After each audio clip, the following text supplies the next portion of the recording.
আজকে এই করোনাকালীন মুহূর্তে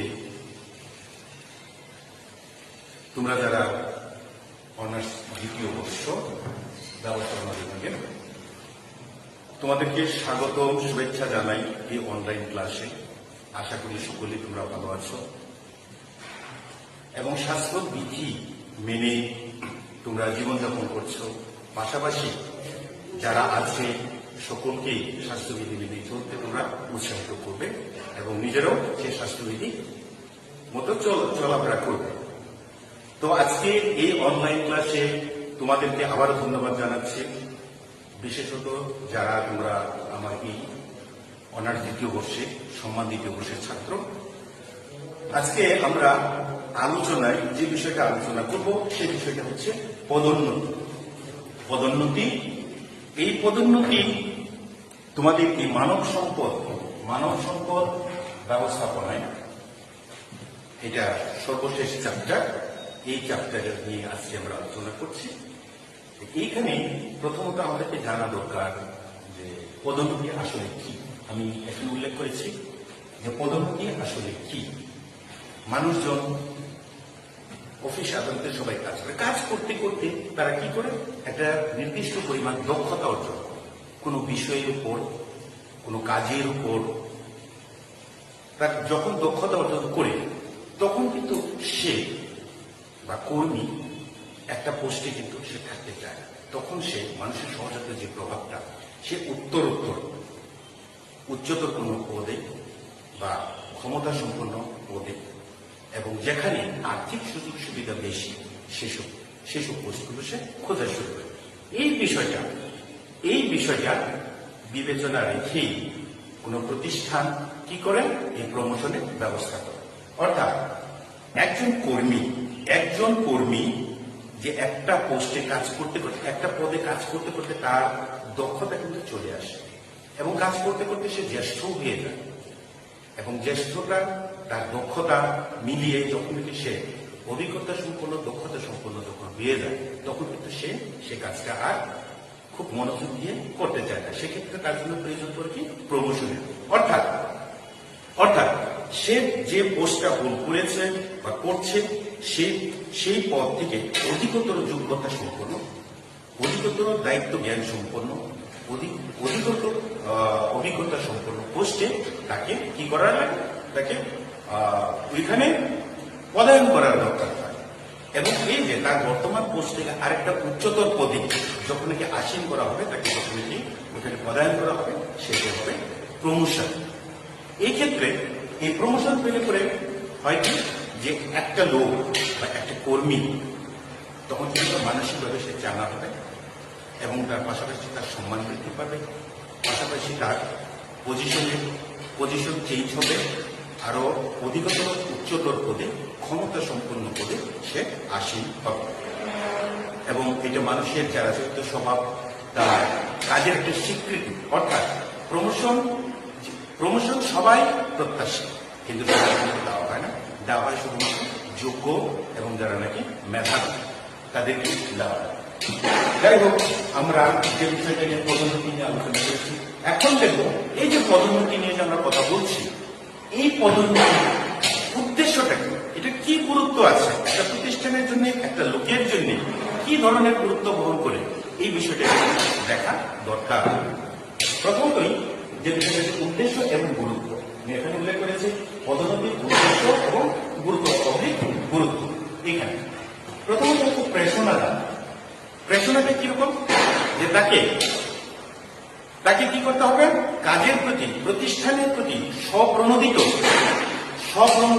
করতে হবে। অর্থাৎ প্রতিষ্ঠানের প্রতি বা কাজের প্রতি সে স্বেচ্ছায় তাকে ফোর্স দিয়ে করানো যাবে। অর্থাৎ এই ক্ষেত্রে পদোন্নতি দিতে হয়, তাই করে একটা লোক স্বাভাবিকভাবেই মনোযোগ সহকারে, খুব গুরুত্ব সহকারে সে কাজটা করবে। সেকেন্ড ওয়ান হচ্ছে নির্দিষ্ট পদ হতে সরিয়ে দেওয়া। অর্থাৎ সে যে কাজে যে কর্মরত ওখান থেকে তাকে আরো অধিকতর গুরুত্বপূর্ণ পোস্টে তাকে সরিয়ে দেওয়া, তাকে ওখানে আসীন করা। সেক্ষেত্রে হয় কি তার মনোবলটা বাড়বে এবং মনোযোগ কাজে সংশ্লিষ্ট হবে। থার্ড ওয়ান যে বিষয়টা দক্ষ কর্মী বাহিনী গড়ে তোলা। হ্যাঁ, একটা প্রতিষ্ঠানে তাকে চাকরি দেওয়া হলো, এটি কিন্তু তার দক্ষ হবে, সে কিন্তু দক্ষ হবে। দক্ষ করার জন্য তাকে কি করতে, তার কাজের স্বীকৃতি দিতে হবে, তাকে প্রশিক্ষণের ব্যবস্থা করতে হবে এবং প্রশিক্ষণ করার পর সেটা ব্যবহারের সুযোগ করে দিতে হবে। এই ব্যবহারের সুযোগটা শুধু প্রমোশনের মাধ্যমে সম্ভব এবং প্রমোশন করলে করে সে কি করবে, নিজেকে সে দক্ষ করে দেবে।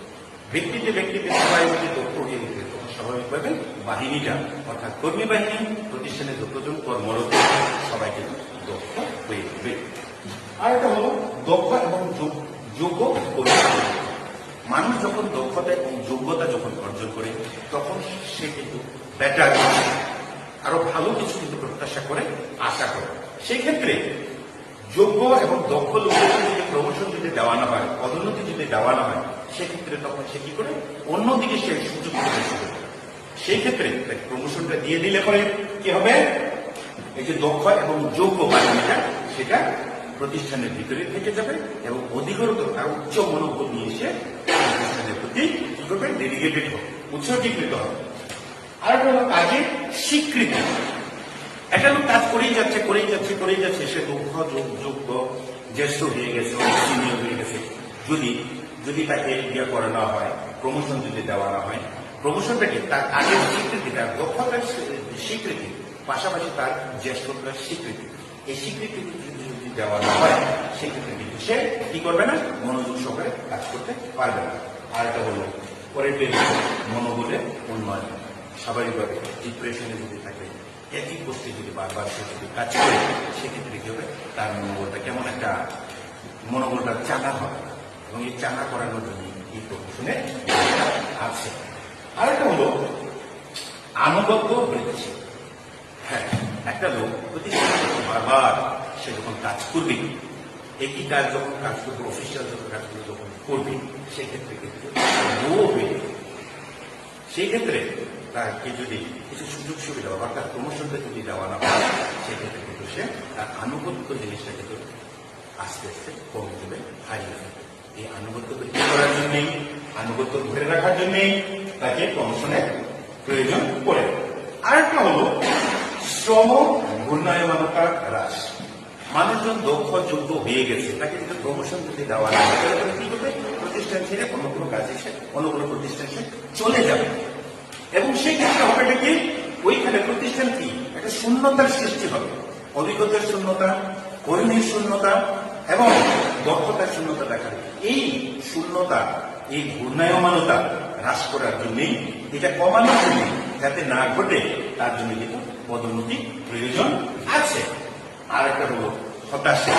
মানুষজন প্রমোশন না পেলে একই পদে বারবার বছরের পর বছর যদি কাজ করতে থাকে, তখন তার কিন্তু হতাশা সৃষ্টি হবে এবং হতাশা সৃষ্টি হলে পরে তার প্রতিষ্ঠানের উপর তার সেটা প্রভাব পড়বে, পাশাপাশি তার কাজের উপর প্রভাব পড়বে। যার জন্য এই প্রমোশনটা থাকলে পরে সবাই কিন্তু হতাশা থেকে মুক্ত হবে এবং হতাশা হ্রাস হবে। আরেকটা হলো, আমরা যে বিষয়টা দেখেছি, এইগুলো প্রেশনে তার নির্দিষ্টকরণ দক্ষ, এই বিষয়গুলো আমরা যদি দেখি, এই বিষয়গুলো যদি সঠিকভাবে যদি মূল্যায়ন যদি হয়, সেক্ষেত্রে হবে কি, কর্মী, ব্যবস্থাপনা, মালিক, তাদের সাথে সম্পর্কটা কেমন হবে, উত্তম হবে। সম্পর্কটা উত্তম হবে যখন নাকি সে যেটা প্রত্যাশা করে, একজন কর্মী যেটা প্রত্যাশা করে, সে প্রত্যাশা মানুষ যদি তার প্রার্থীটা যদি না আসে, তখন কিন্তু তার প্রতি কিন্তু মানসিকতা কিন্তু বিরূপতা চলে আসে এবং এখান থেকে উত্তরণের জন্য এই প্রমোশনের দরকার আছে। প্রমোশন বের করে মালিক প্রতিষ্ঠানের সাথে সম্পর্কটা ভালো হবে। আর কর্মীদের, নেক্সট ওয়ান, কর্মীদের অভিজ্ঞতার। একটা লোক কাজ করতে করতে তার বয়সের সাথে সাথে অভিজ্ঞতা কিন্তু পায়। এই অভিজ্ঞতা যদি কাজে লাগানো যায়, তাইলে পরে এই প্রতিষ্ঠানের জন্য এটা কিন্তু খুব একটা ভালো ফল বয়ে নিয়ে আসে না। এই অভিজ্ঞতা যদি ব্যবহারটা করবো কি করে, তখন তাকে প্রমোশন দিই, প্রমোশনটা যখন দিয়ে দেবে তখন অভিজ্ঞতাটা ব্যবহার হবে, মনোবল জানা হবে, শিল্প সম্পর্ক ভালো হবে এবং কর্মীদের কাজের প্রতি মনোযোগী হয়ে উঠবে। আর একটা হলো যোগ্য কর্মীদের আকর্ষণ। হ্যাঁ, যারা যোগ্য তারাই প্রমোশন পাবে, তারাই টিকে থাকবে এবং যদি অযোগ্যদেরকে যদি দেওয়া হয়, সেক্ষেত্রে কিন্তু এটাকে কর্মীদের মধ্যে একটা হতাশা সৃষ্টি হবে, একটা ক্ষোভের সৃষ্টি হবে, ন্যায় নীতি নিয়ে প্রশ্ন উঠবে। এই প্রশ্নটা যাতে না উঠে, এই প্রশ্নটা যাতে না উঠে, না থাকে, এবং সবার মধ্যে যেন মন মানসিকতা, উচ্চ মানসিকতা যাতে বিরাজ করে, এই জন্য কিন্তু এই পদোন্নতি প্রয়োজন আছে। তো আজকে ক্লাসটা তো তোমরা যারা দেখছো, আশা করি তোমাদের জন্য কিছুটা হলে উপকারে আসবে এই করোনাকালীন মুহূর্তে। পরবর্তী ক্লাসে তোমাদের সাথে দেখা হবে। ততদিন পর্যন্ত ভালো থাকো, সুস্থ থাকো। ধন্যবাদ।